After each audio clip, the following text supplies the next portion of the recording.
ओम शांति। अपना ध्यान समेटकर एकाग्र करें, स्वयं को देखें। मैं छोटा सा बिंदु इस शरीर की भ्रुकुटी पर चमक रहा हूँ। मैं आत्मा अनुभवी मूर्त आत्मा हूँ। सर्व गुणों से भरपूर हूँ। मैं अभी एकाग्रता के गुण के साथ अपने पिता के महावाक्य सुनती हूँ। मन को एकाग्र कर एक एक बात को ध्यान से सुने। 14/1/2021 के महावाक्य हैं। आज बाबा हम बच्चों को समझा रहे हैं कि 2 युग तुमने अकर्म किए और 2 युग बाबा कहते हैं विकारों के कारण विकर्म में फंस गए। बाबा कहते अभी है संगम युग, तो अभी तुम्हें अकर्म और विकर्म का टोटली ज्ञान है। तो किस प्रकार के कर्म तुम्हें इस समय करने हैं वह बाप ने तुम बच्चों को समझाया है। उसको समझ करके उसी प्रकार से चलना है।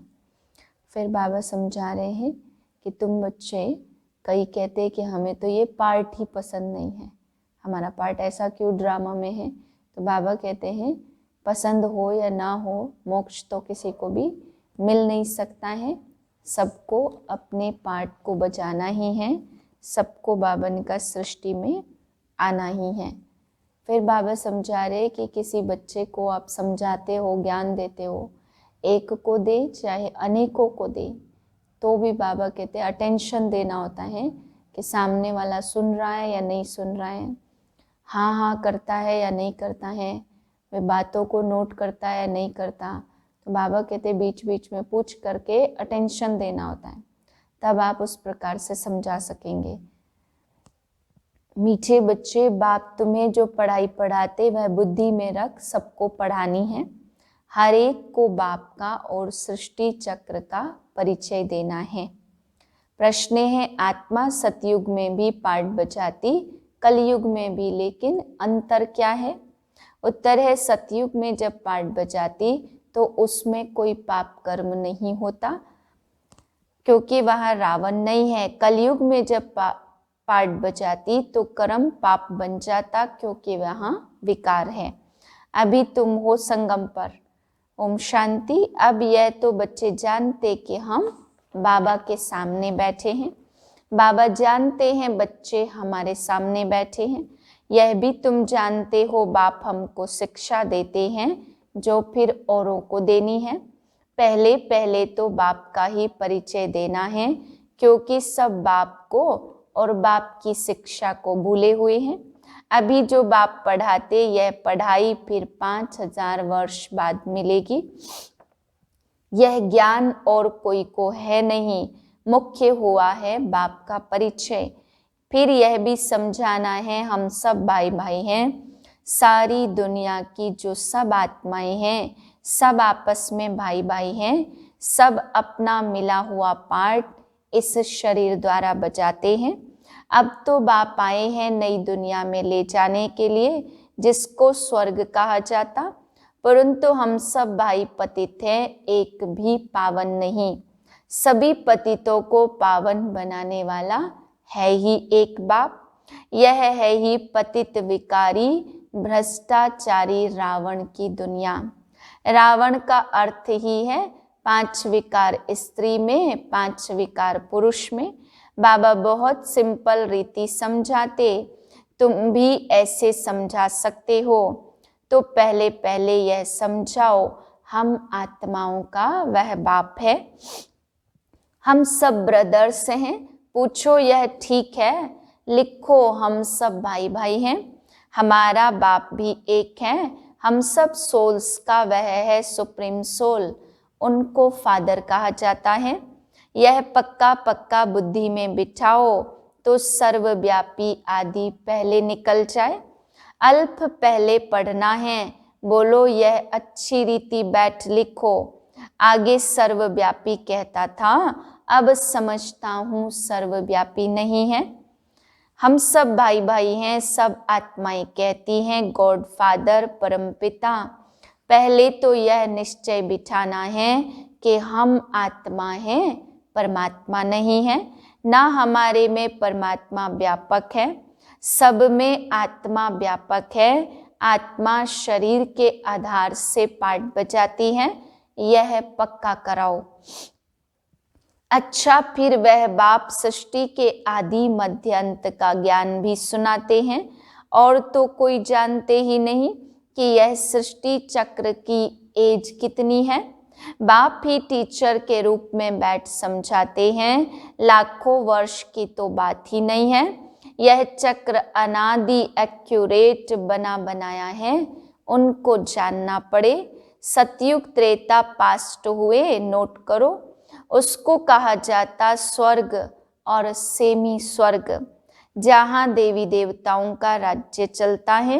वह 16 कला, वह 14 कला।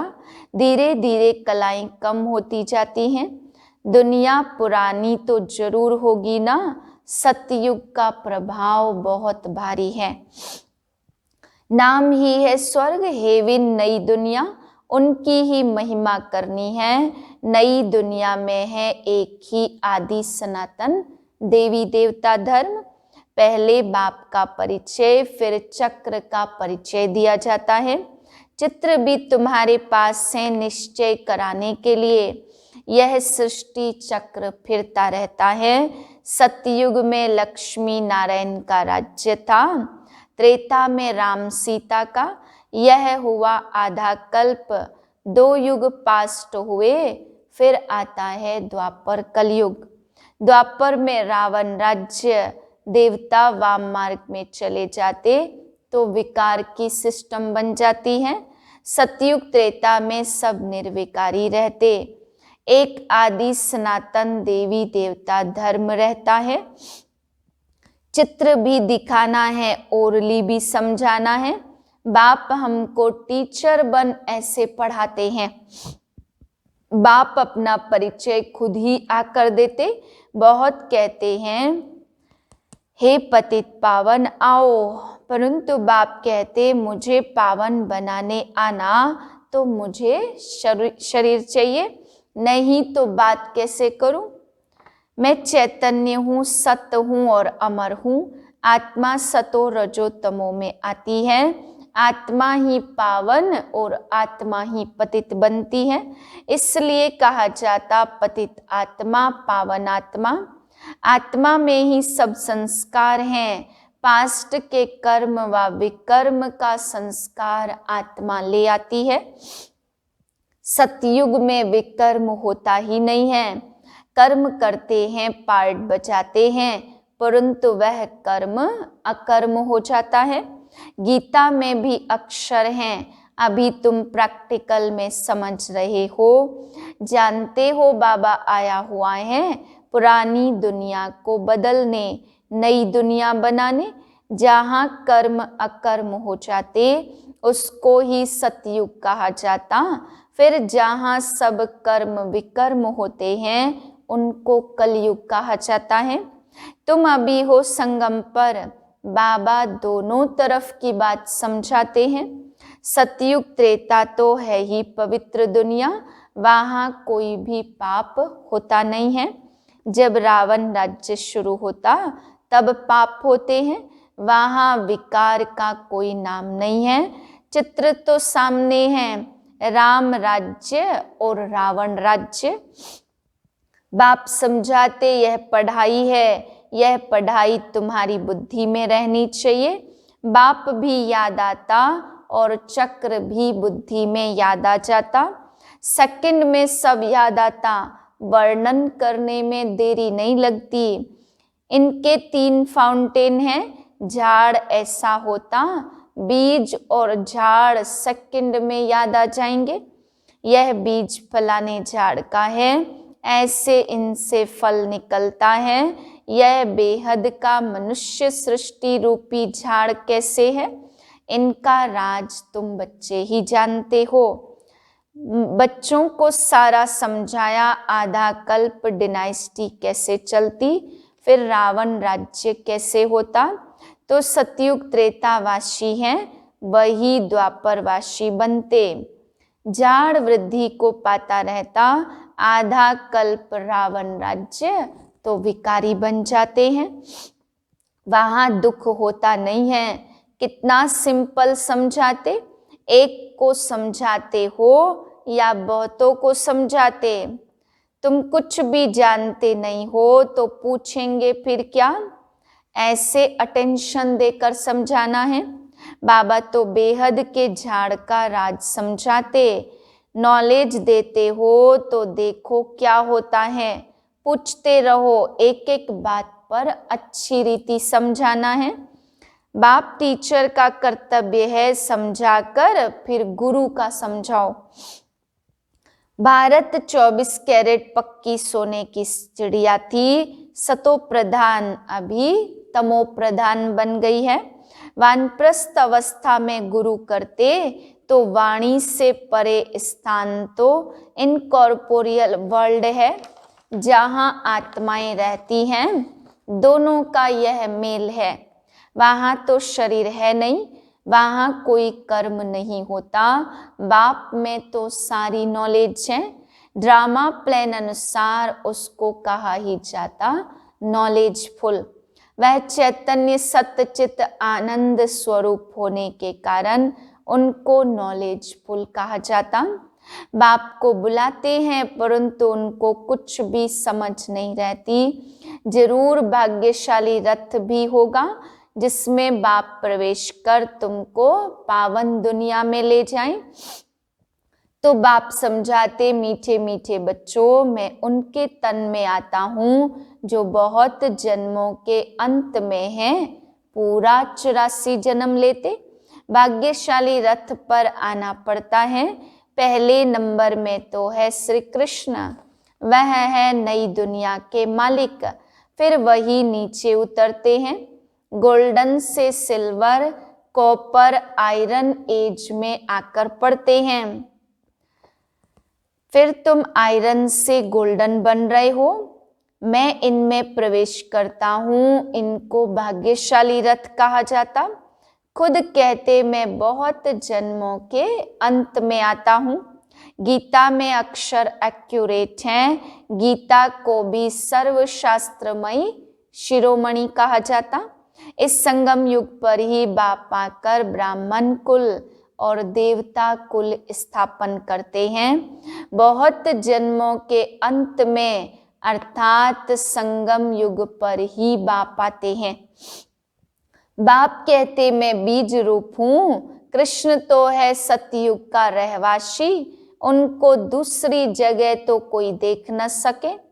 पुनर्जन्म में तो नाम रूप देश काल सब बदल जाता है, फीचर्स ही बदल जाते। पहले छोटा बच्चा सुंदर होता, फिर बड़ा होता, फिर शरीर छोड़ दूसरा छोटा लेता। यह बना बनाया ड्रामा के अंदर खेल फिक्स है। दूसरा शरीर लिया तो उसको कृष्ण नहीं कहेंगे, उस दूसरे शरीर का नाम आदि फिर दूसरा पड़ेगा। समय, फीचर्स, तिथि, तारीख आदि सब बदल जाता है। वर्ल्ड की हिस्ट्री, ज्योग्राफी हूबहू रिपीट कहा जाता। तो यह ड्रामा रिपीट होता रहता। सतो रजो तमो में आना ही है। अभी यह है संगम युग, मैं आता ही हूँ संगम पर। मैं तुमको सारी दुनिया की हिस्ट्री, ज्योग्राफी, सत्य बताता हूँ। आदि से लेकर अंत तक कोई भी जानता नहीं है कि सतयुग की आयु कितनी थी। यह पता न होने के कारण लाखों वर्ष कह देते। अभी तुम्हारी बुद्धि में सब बातें हैं, तुम्हें अंदर में यह पक्का करना है कि बाप बाप टीचर सतगुरु हैं, जो फिर से सतो प्रधान बनने के लिए बहुत अच्छी युक्ति बताते। गीता में है देह सहित देह के सर्व धर्म छोड़, अपने को आत्मा समझो। शिव के आगे जाकर कहते हैं हमको मुक्ति दो, वह तो कभी जीवन मुक्त जीवन बंध में आते ही नहीं हैं, इसलिए उनको पुकारते हैं मुक्ति दो, जीवन मुक्ति भी वह देते हैं। अच्छा, मीठे मीठे सिकिलधे बच्चों प्रति माता पिता बाप दादा का याद प्यार गुड मॉर्निंग। रूहानी बाप की रूहानी बच्चों को नमस्ते। हम रूहानी बच्चों की रूहानी बाप को नमस्ते। धारणा के लिए है पहली पॉइंट, हम सब आत्मा रूप में भाई भाई हैं, यह पाठ पक्का करना और कराना है। अपने संस्कारों को याद से संपूर्ण पावन बनाना है। दूसरी पॉइंट, 24 कैरेट सच्चा सोना सतो प्रधान बनने के लिए कर्म अकर्म विकर्म की गुह्य गति को बुद्धि में रख अब कोई भी विकर्म नहीं करना है। वरदान है हर समय हर गुण व शक्ति को यूज करने वाले अनुभवी मूर्त भाव। ब्राह्मण जीवन की विशेषता है अनुभव। अगर एक भी गुण व शक्ति की अनुभूति नहीं तो कभी न कभी विघ्न के वश हो जाएंगे। अभी अनुभूति का कोर्स करो, हर गुण व शक्ति रूपी खजाने को यूज करो। जिस समय जिस गुण की आवश्यकता है उस समय उसका स्वरूप बन जाओ। नॉलेज की रीति से बुद्धि के लॉकर में खजाने को रख नहीं दो, यूज करो तब विजयी बन सकेंगे और वाह रे मैं का गीत सदा गाते रहेंगे। स्लोगन है नाजुकपन के संकल्पों को समाप्त कर शक्तिशाली संकल्प रचने वाले ही डबल लाइट रहते हैं। ओम शांति।